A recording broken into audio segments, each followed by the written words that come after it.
Hello বন্ধুরা, আজ আমাদের দীঘার শেষ দিন।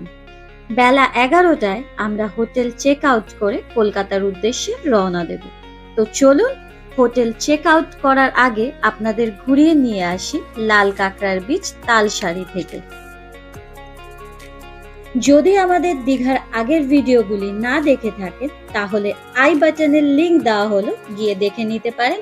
আর যদি আমাদের চ্যানেলটি এখনো সাবস্ক্রাইব না করে থাকেন তাহলে অবশ্যই সাবস্ক্রাইব করে আমাদের পাশে থাকুন আর পাশে থাকা বেল আইকনটিকে ক্লিক করুন।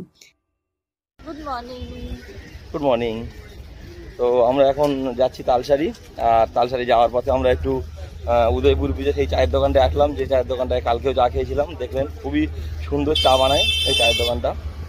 তো একটু দেরি করে উঠেছি আজকে আর আমরা সকাল সকাল উঠিনি, টায়ার্ড হয়ে গেছিলাম। আর কালকে যেহেতু মোহনা থেকে ঘুরে এসেছিলাম বলে ওই জন্য আজকে মোহনা যাওয়ার ব্যাপার ছিল না, তো ওই জন্য আর উঠিনি। তো এখন প্রায় 8টা বাজে, এখন আমরা বেরিয়েছি তালসারি যাবো বলে। যাওয়ার পথে উদয়পুরের ওই দোকানটাতে চা খেয়ে আমরা তালসারি ঘুরে আমরা প্যাকিং প্রায় কমপ্লিট। হ্যাঁ, আমরা হোটেল চেক আউট করে দিয়ে বেরিয়ে যাবো। তো হ্যাঁ, তো যে চায়ের দোকানটা আমরা চা খাবো সেই চায়ের দোকানটা একটু দেখাই। এই দোকানটায় আমরা চা খেয়েছিলাম, খুব ভালো। এই আমাদের ভাই, এ খুব ভালো চা বানায়। আপনারা আসলে অবশ্যই এখানে চা খাবেন উদয়পুরে আসলে, কারণ দীঘাতে সেরকম ভালো কোনো চায়ের দোকান আমি পাইনি। এই যে অনেক রকমের এখানে কাপ আছে, চায়ের কাপ ছোট বড় সব রকম, কিন্তু চাটা খুব টেস্টি। খুব, আপনারা যেমন বলবেন ও তেমন বানিয়ে দেবে। সকালে ব্রেকফাস্টও করতে পারবেন, ভিতরে খাওয়া দাওয়ার অনেক জায়গা আছে। একদম উদয়পুর বিচে ঢোকার বাঁ হাতে পড়বে, ঠিক আছে। সামনে বোর্ডও আছে Shri Jagannath hotel and restaurant, এখানে আসলেই দেখতে পাবে। বাইক পার্কিং করেই বাঁ হাতে পড়বে।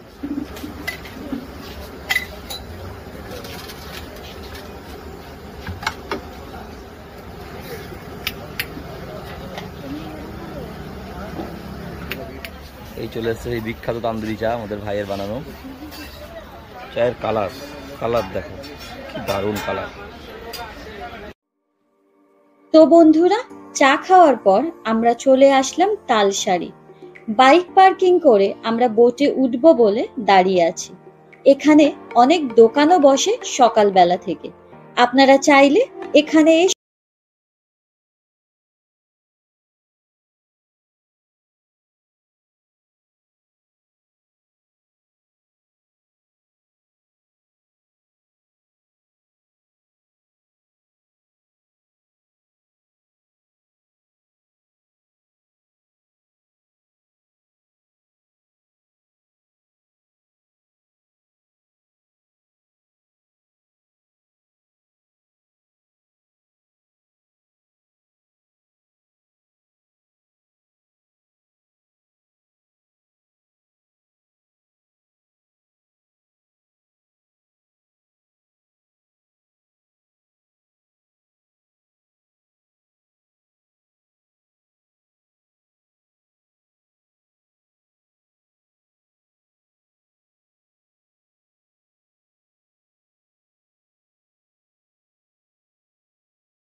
নৌকায় ঘোরার পর আমরা এবার তালসারির চরে গিয়ে নামবো।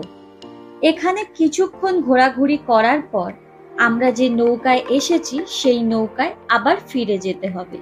তালসারিতে নামলাম, তালসারিতে নেমে এখানে একটু ঘুরবো। সমুদ্রটা অসম লাগছে, জাস্ট অসম, মানে কিছু বলার নেই, এত সুন্দর লাগছে। তবে এখানে আসলে অবশ্যই জোয়ারের সময় আসা দরকার, ফাটা পড়ে গেলে